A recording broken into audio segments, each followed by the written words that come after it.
छात्रों, आज हम कारक कारक किसे कहते हैं इसका अध्ययन करेंगे। कारक इस शब्द का अर्थ होता है करने वाला, यानी कि संज्ञा या सर्वनाम को ही कारक कहते हैं, या फिर जिसे हम कर्ता कहते हैं उसे ही कारक कहते हैं।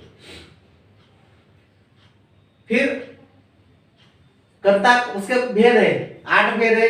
कर्ता कारक, कर्म कारक, करण कारक, संप्रदान कारक, अपादान कारक, संबंध कारक, अधिकरण कारक और संबोधन कारक। या कारक की परिभाषा अगर हमने देखी तो संज्ञा या सर्वनाम का सीधा संबंध या जोड़ने का काम, संज्ञा या सर्वनाम का सीधा संबंध जोड़ने का काम क्रिया से करने वाले जो शब्द होते हैं उसे हम कारक कहते हैं। या संज्ञा या सर्वनाम के उस रूप को जो संज्ञा या सर्वनाम का संबंध क्रिया से जोड़ता है उसे हम कारक कहते हैं। जैसे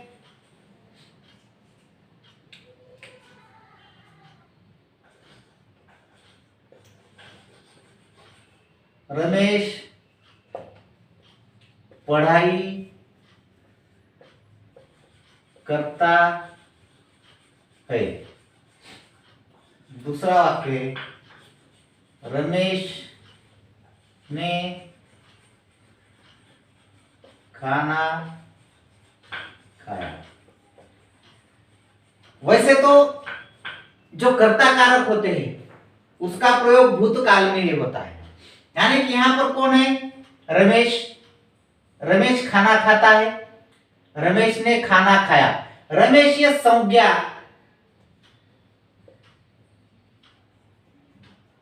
तथा ये वाक्य में करता है। इसका ये क्या करता है? खाना खाने का काम करता है। सीधा संबंध किसके साथ जोड़ा गया? इस क्रिया के साथ, यानी कि ये रमेश ये कारक है। आपको कहा गया है संज्ञा को या सर्वनाम को भी कारक कहते हैं, उसी के साथ साथ जो वाक्य में कर्ता होता है।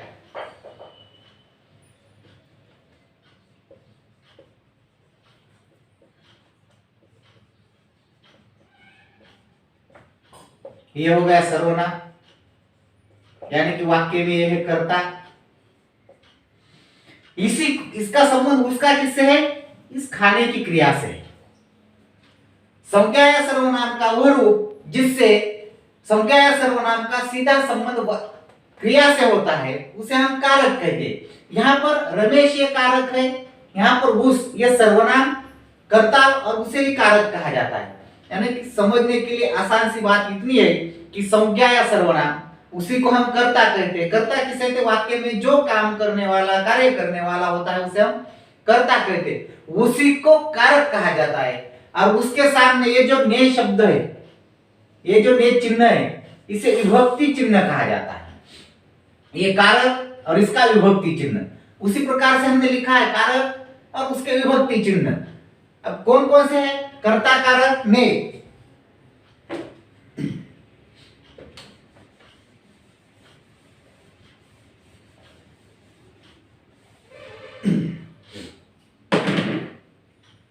कर्ता कारक ने, यानी कि वाक्य में जो कार्य करने वाला होता है उसे हम कर्ता कहते हैं। उसे दर्शाने के लिए जिन विभक्ति चिन्हों का प्रयोग किया जाता है उसे कर्ता कारक कहा जाता है। कर्म कारक, कर्ता के कार्य का प्रभाव जिसके ऊपर होता है उसे हम कर्म कहते हैं। उसे दर्शाने के लिए जिन विभक्ति चिन्हों का प्रयोग किया जाता है उन्हें कर्म कारक कहा जाता है। और उसी के साथ करण कारक, वाक्य में साधन के तौर पर या जिसके द्वारा कार्य किया जाता है ऐसे साधनों को से के साथ के द्वारा इन विभक्ति चिन्हों को करण कारक कहते हैं। अब इसे हम एक उदाहरण के साथ देखेंगे।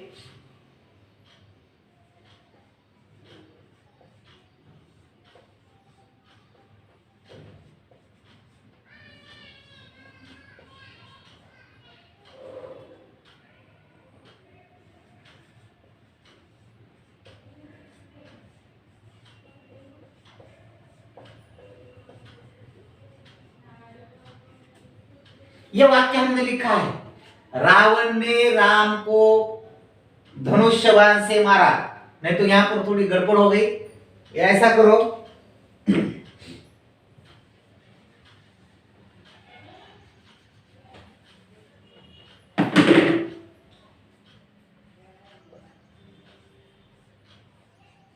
राम ने रावण को। अब इस वाक्य में कर्ता कौन है?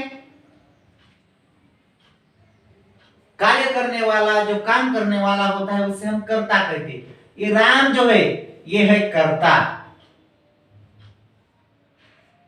दूसरे शब्दों में ये है संज्ञा। इसी को हम क्या कहते हैं? कारक कहते हैं। ये कारक हो गया।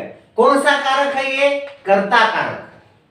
वाक्य में काम करने वाले को कर्ता कहते हैं। संज्ञा का सीधा संबंध इस मारने से जोड़ा गया है। ये कारक संज्ञा को, संज्ञा या सर्वनाम को भी कारक कहा जाता है। उसी प्रकार से इस वाक्य में राम ने रावण को धनुष्य बाण से मारा, यानी कि राम यह कारक हो गया और इसको, इसके साथ जो यह शब्द आया है ने, ये विभक्ति चिन्ह, ये किसका है? कर्ता कारक का विभक्ति चिन्ह। रावण को। अब वाक्य में कर्म कौन है? कर्ता के कार्य का फल जिसके ऊपर प्रभाव होता है उसे हम कर्म कहते हैं। यानी कि आपको पहले बता दिया गया कर्ता, कर्म और क्रिया किसे कहते हैं। इस वाक्य में कर्म कौन है? ये रावण। ये इस वाक्य में है कर्म। अब इस कर्म का ये है कर्म कारक। इसे दर्शाने के लिए विभक्ति चिन्ह का प्रयोग किया गया। यह को।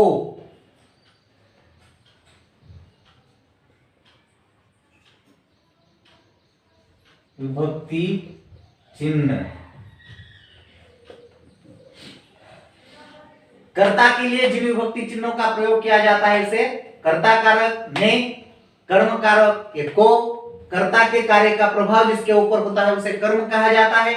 और उस कर्म को, कर्म के साथ जो शब्द या विभक्ति चिन्ह आता है यह कर्म कारक विभक्ति चिन्ह है। कर्ता कारक ने, कर्म कारक को, और अब हमने कहा करण कारक से। अब किस साधन का प्रयोग किया गया रावण को मारने के लिए?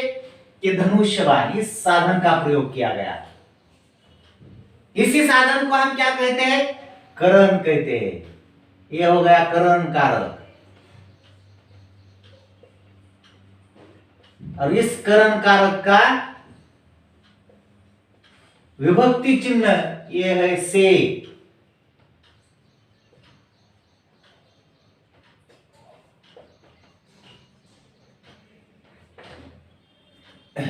ये विभक्ति चिन्ह। अब आपकी समझ में कर्ता जो है उसके साथ जिन चिन्हों का प्रयोग किया जाता है उसे कर्ता कारक विभक्ति चिन्ह कहते हैं, या कारक चिन्ह। कर्म कारक चिन्ह को जिस साधन का प्रयोग किया जाता है वह करण कारक है। उससे संबंधित या उसके लिए जिस चिन्ह का, विभक्ति चिन्ह का उपयोग होता है वह से। मारा यानी कि राम को इस संज्ञा का सीधा संबंध इस मारा, इस क्रिया से दर्शाया गया है। अब उसके साथ साथ कर्म और ये करण उसे, उसके विभक्ति चिन्ह। अब दूसरा वाक्य देखेंगे हम। एक ही वाक्य में हम तीनों को, या भेद के जो तीन भेद है कारक के, उन्हें समझने की कोशिश करेंगे।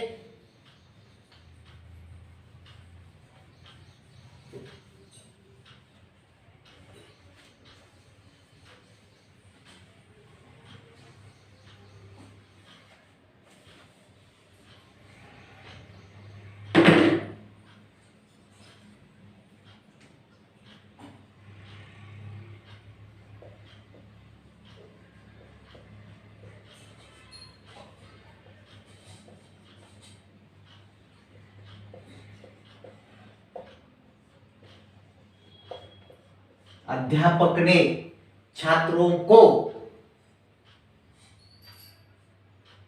किसके, समझो, मोबाइल के द्वारा पढ़ाया। इस वाक्य में कर्ता कौन है? काम करने वाले हैं अध्यापक, यानी कि कर्ता। ये हो गए कर्ता कारक। इस कर्ता कारक को दर्शाने के लिए ने, ये हो गया विभक्ति चिन्ह। किसको पढ़ा रहे? कर्ता के कार्य का फल किसके ऊपर है प्रभाव? छात्र। ये हो गया कर्म कारक। इसका विभक्ति चिन्ह को।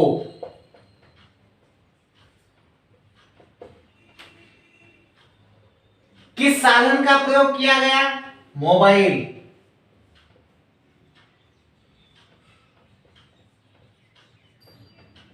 ये हो गया कर्म कारक। और इसे दर्शाने के लिए या इसे प्रयुक्त करने के लिए जिस चिन्ह का प्रयोग किया गया, यह विभक्ति कारक,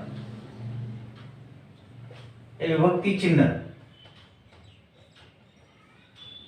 अब हम समझते हैं कि यहां तक आपने समझ लिया होगा। कर्ता कारक जो वाक्य में कार्य करने वाला होता है, जो संज्ञा होती है, सर्वनाम होता है, उसे दर्शाने के लिए उसके साथ जो चिन्ह प्रयुक्त किया जाता है, विभक्ति चिन्ह, उसे कर्ता कारक। कर्ता कारक ने कर्ता के कार्य का प्रभाव जिसके ऊपर होता है उसे हम कर्म कहते हैं। उसके साथ आने वाला जो चिन्ह है जैसे कि को, ये कर्म कारक।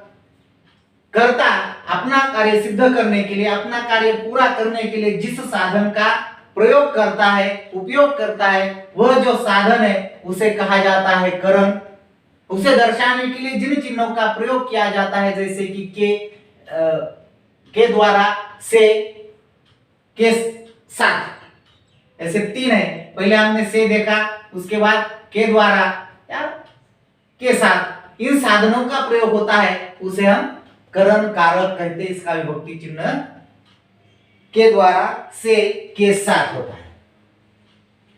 इस प्रकार से अलग अलग आप वाक्य लिख सकते हो, उसे समझने की कोशिश करो। जो समझ में नहीं आएगा उसे हम फिर से एक बार समझाएंगे। वीडियो को बार बार देखना आवश्यक है जिससे हम समझ लेंगे। सबसे पहले हमें वाक्य में कर्ता कौन है, कर्म किसे कहते हैं, या क्रिया कौन सी है, ये इन बातों को समझना आवश्यक है। जब हम कर्ता, कर्म और क्रिया को वाक्य में समझ लेंगे तब हमें आसानी हो जाएगी। वाक्य का हर भाग समझने में कोई कठिनाई हमें नहीं रहेगी। अब यहाँ हमने देखा कर्ता कारक जो काम करने वाला होता है उसे दर्शाने के लिए संज्ञा सर्वनाम का प्रयोग किया जाता है, उसे ही कारक कहते हैं। उसको उसके साथ जो विभक्ति चिन्ह आता है वह ने आता है, इसलिए कर्ता कारक का विभक्ति चिन्ह ने।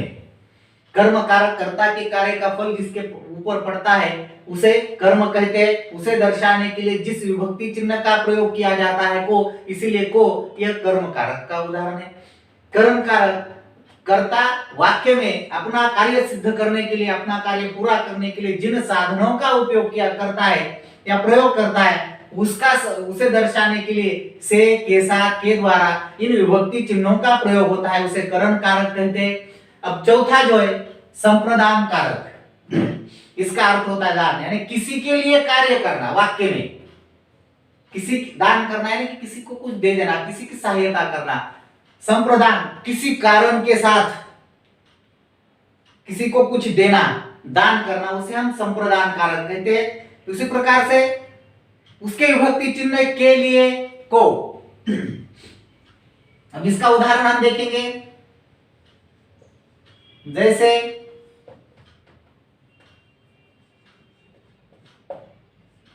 मां ने बच्चों के लिए खाना बनाया। देखो मां ने, ये करता है, मां कौन है, करता है, इसे दर्शाने के लिए उसका चिन्ह आ गया है। अब यहां पर बच्चों का संबंध किसके साथ है, मां के साथ है।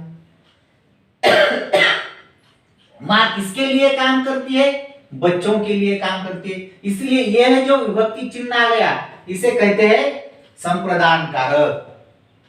अब इसी का दूसरा उदाहरण देखेंगे हम। जैसे अब के लिए का हो गया, किसी के लिए भी हो, बच्चों के लिए, अध्यापक ने छात्रों के लिए पढ़ाया, माँ ने बच्चों के लिए खाना बनाया, या बहुत से लोग दूसरों के लिए जीवन जीते हैं, दूसरों के लिए कुछ करना चाहिए। जिस जिस जगह पर के लिए इस शब्द का, इन चिन्हों का प्रयोग होता है, उसे हम संप्रदान कारक कहते हैं। जिस किसी भी वाक्य में कोई किसी की सहायता करता है, कोई किसी के साथ उसे कुछ दान करता है या किसी दूसरे के लिए काम करता है, उसके लिए के लिए इन विभक्ति चिन्हों का प्रयोग होता है, उस विभक्ति चिन्ह को हम संप्रदान कारक कहते हैं। समझो, भिखारी को खाना दो, यानी कि किसे खाना देना है? भिखारी को।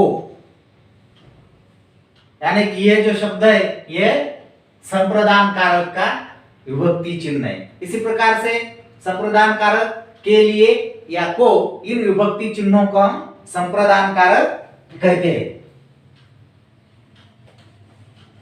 उसके बाद जो अगला कारक है वह है अपादान कारक। यहां पर लिखा गया अपादान कारक, एक चीज उस चीज से अलग होती है, या एक चीज का अलग होना। जैसे उदाहरण के तौर पर हम देखेंगे,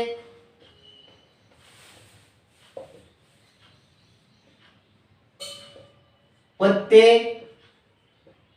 पेड़ से गिरते हैं,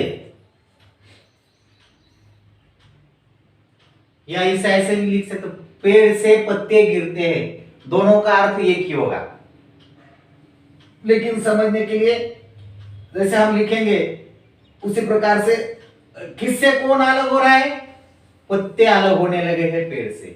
यहां पर दर्शाने के लिए इस विभक्ति चिन्ह का प्रयोग, जहां भी एक चीज अपनी उस जगह से दूर हो जाती है, या एक चीज का बिछड़ जाना, अलग हो जाना, पृथक हो जाना, इस अवस्था को दर्शाने के लिए से इस विभक्ति चिन्ह का प्रयोग किया जाता है, और उसी विभक्ति चिन्ह को अपादान कारक कहा जाता है। दूसरा देखेंगे हम, रमेश मुंबई से आगरा चला गया। यानी कि रमेश कहां से कहां, ये मुंबई से अलग हो गया रमेश। ये जो मुंबई है इससे अलग होकर वह कहां पर चला गया? आगरा चला गया। यानी इस पर जो विभक्ति चिन्ह है वह से, उसीलिए इसे अपादान कारक का विभक्ति चिन्ह से कहा जाता है। उसके बाद संबंध कारक।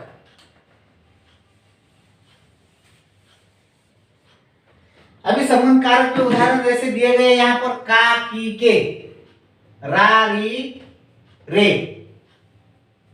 जैसे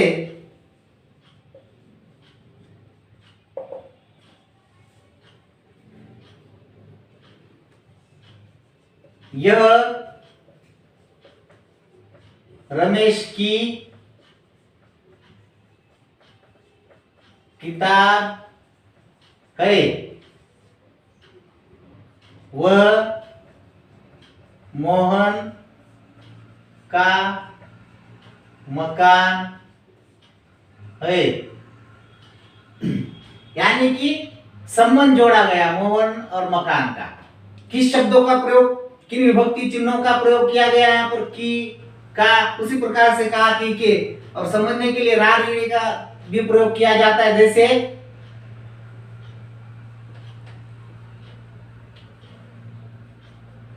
हमारा मकान, वह मेरी सहेली है। जैसे ये यहां पर आ गया रा, री, यहां पर की, का। इन विभक्ति चिन्हों को हम संबंध कारक विभक्ति चिन्ह कहते हैं। यानी कि एक का संबंध, एक संज्ञा या सर्वनाम का संबंध दूसरे संज्ञा या संबंध से जोड़ा जाता है। उसे जोड़ने के लिए जिन विभक्ति चिन्हों का प्रयोग किया जाता है वह है का, की, के, रा, री, रे। उन विभक्ति चिन्हों को संबंध कारक चिन्ह कहा जाता है। इसके बाद हमारा सातवां प्रकार है अधिकरण कारक।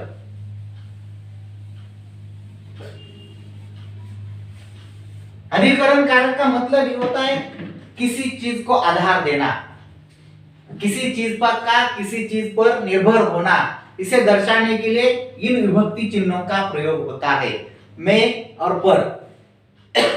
अधिकरण यानी आधार, किसी के ऊपर कोई चीज आश्रित होती है, किसी को किसी का आधार होता है, ऐसे वाक्यों में या आधार को दर्शाने वाले जो विभक्ति चिन्ह होते हैं उन्हें में या पर कहा जाता है। जैसे हम देखेंगे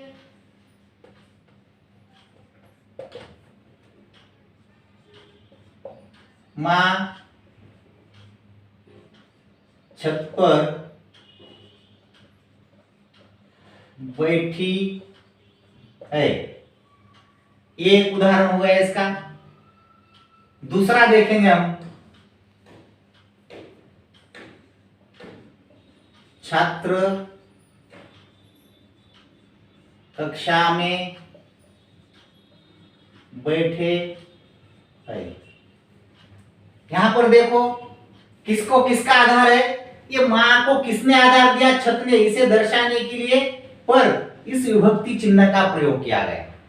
यहाँ छात्र कक्षा में बैठे हैं, छात्रों को बैठने के लिए आसरा आधार किसने दिया, सहारा किसने दिया, इस कक्षा ने दिया, इसे दर्शाने के लिए में इस विभक्ति चिन्ह का प्रयोग किया गया। इसलिए में और पर ये जो विभक्ति चिन्ह है ये अधिकरण कारक के उदाहरण है।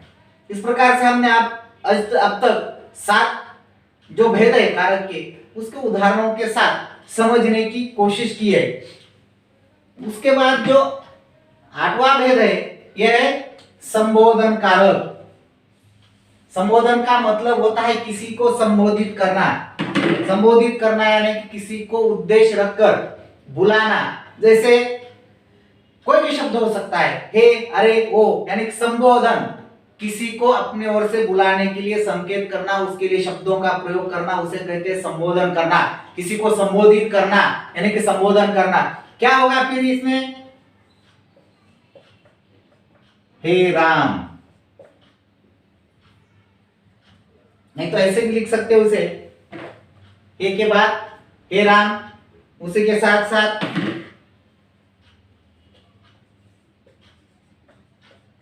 अरे तुम कब आए। इस प्रकार से यानी किसी के लिए भी संबोधन के लिए जिन विभक्ति चिन्हों का प्रयोग किया जाता है उसे संबोधन कारक विभक्ति चिन्ह कहा जाता है। इसी प्रकार से आज के इस वीडियो में हमने कारक, कारक के विभक्ति चिन्ह, कारक किसे कहते हैं, आसान सी परिभाषा के साथ हमने समझा। कारक संज्ञा या सर्वनाम को ही कारक कहते हैं, उसी के साथ साथ कर्ता को ही कारक कहते हैं। फिर कर्ता कारक किसे कहते हैं, वाक्य में काम करने वाला होता है उसे कर्ता कहते हैं। उस कर्ता को, कर्ता के साथ आने वाला विभक्ति चिन्ह होता है ने, इसे दर्शाने वाले शब्दों को यानी कि ने को कर्ता कारक कहते हैं। कर्ता कारक का प्रयोग हमेशा या प्राय भूतकाल के वाक्यों में ही होता है, इतना ही समझ लो। उसके बाद कर्म कारक, इसका विभक्ति चिन्ह है को, वाक्य में कर्ता का प्रभाव जिसके ऊपर होता है उसे हम कर्म कहते हैं। उसके साथ जो विभक्ति चिन्ह आता है वो क, इसलिए कर्म कारक को ये विभक्ति चिन्ह कहा गया है।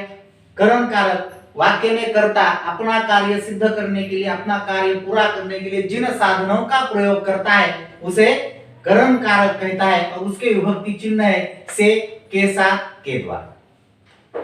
संप्रदान कारक, एक व्यक्ति एक संज्ञा या सर्वनाम किसी दूसरे की सहायता करता है, यह भाव जिस वाक्य में दर्शाया जाता है उसे दर्शाने के लिए, के लिए, को, इन विभक्ति चिन्हों का प्रयोग किया जाता है। इन विभक्ति चिन्हों को संप्रदान कारक कहा जाता है।